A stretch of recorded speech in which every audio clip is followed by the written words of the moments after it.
à quel point j'aime les maquillages à thème et surtout ceux qui touchent au domaine du fantastique. Comme cela fait longtemps que je n'en ai pas fait, aujourd'hui c'est au tour de Marie-Antoinette. J'ai acheté la perruque dans un magasin pour déguisement et j'ai confectionné moi-même la robe d'époque. Allez, on commence! Tout d'abord, je vais appliquer le skin tone de Kiko pour que ma peau soit plus radieuse. Après, on couvre les imperfections grâce à un correcteur. Ici, j'utilise ma base, la plus claire, c'est-à-dire le Forever numéro 20 de Dior, avec le pinceau F80 de chez Sigma.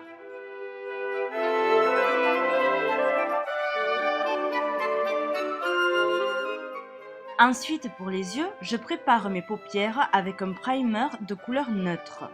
Je trouve que celui-ci est parfait, il est de chez Essence.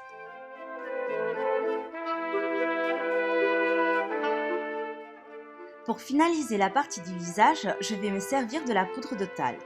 Pourquoi du talc? Parce qu'en fait, il réduit la coloration de la peau et en plus, cela fait super naturel.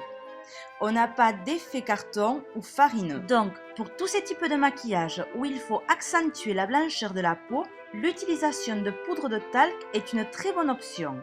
On continue avec les yeux, avec ce fard à paupières de chez Essence, que je trouve très joli.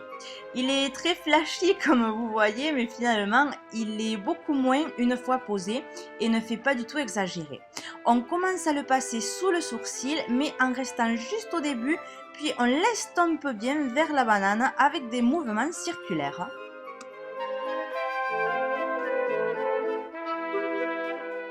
Cette étape terminée, je vais dans un premier temps utiliser le fard à paupières orangé, ici, et ensuite ces deux couleurs que je vous montre maintenant et que l'on mélangera en prenant une petite touche de chaque. On débute donc avec notre fard orangé que l'on dépose sur la banane pour créer notre base, en n'oubliant pas bien sûr de bien estomper. Maintenant, à l'aide d'un pinceau plus fin, on va appliquer le mélange des deux couleurs que je vous ai montré auparavant, mais on va concentrer ce mélange, cette touche de couleur, uniquement ici, sur l'os. A continuation, on va donner de l'éclat au regard. Ceci n'est pas un fard à paupières, mais de la poudre compacte de chez Essence. Mais bon, cela peut tout aussi bien faire l'affaire pour l'arcade sourcilière.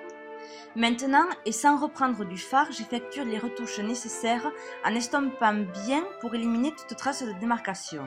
Avec ce jaune pastel de la palette de 88 couleurs, je vais créer une base sur la paupière mobile en essayant de ne pas en mettre partout.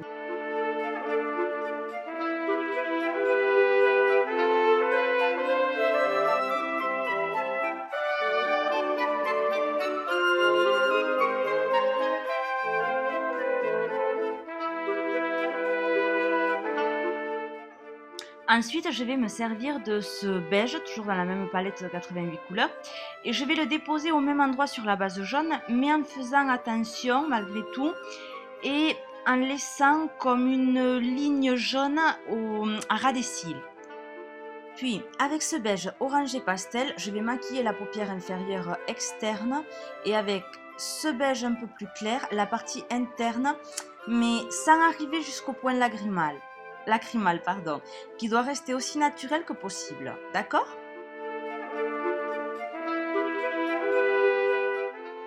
Je vais remplir un petit peu les sourcils et je vais surtout allonger et affiner la pointe. J'ai vu certains portraits de cette époque où les femmes avaient des sourcils très marqués parce que ils étaient très noirs. Donc chacune peut faire ce qu'elle veut. Ici, je ne vais pas utiliser de l'eyeliner, mais plutôt une ombre à paupières marron, assez neutre quand même, que je vais juste poser au ras des cils sans accentuer. Celle-ci est de chez MAC. Moi, comme j'ai les cils intérieurs très clairs, on ne les voit presque pas, je vais vous dire même, j'apporte une petite touche de maquillage, mais si vous n'êtes pas dans mon cas, ce n'est pas nécessaire. Avec ce crayon duo de Deli Plus, je vais par petites touches blanchir l'intérieur de la muqueuse, que je vais estomper par ce petit mouvement, voyons, voilà, par ce petit mouvement pour plus de naturel. Pour les cils, j'ai choisi cette fois-ci une couleur marron de la marque Essence. Je l'applique doucement sans toucher la racine des cils.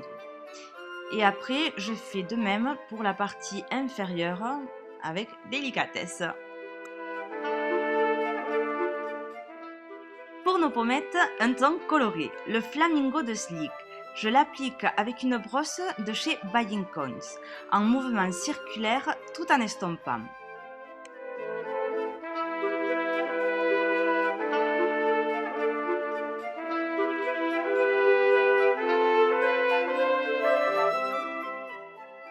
Maintenant, on apporte un peu de luminosité avec ce produit, le Marilou Maniseur de la marque de Balm. Ce produit, je l'applique sur le haut des pommettes, aussi sur le nez et au-dessus des lèvres. J'apporte la touche finale à mon maquillage avec ce rouge à lèvres de la marque Deli Plus en donnant à ma bouche la forme d'un joli cœur. Vous allez peut-être me dire que j'ai oublié la fameuse mouche si utilisée à cette époque. Eh bien non, ce n'est pas un oubli de ma part. J'ai simplement appris que Marie-Antoinette n'était pas fan de cet artifice. Et voilà, avec la robe et la perruque, vous avez la parfaite panoplie de Marie-Antoinette. J'espère que ce maquillage vous a plu et qu'il pourra un jour vous être d'une certaine utilité. Je vous fais un gros bisou à tous et je vous dis à la prochaine. Bye bye!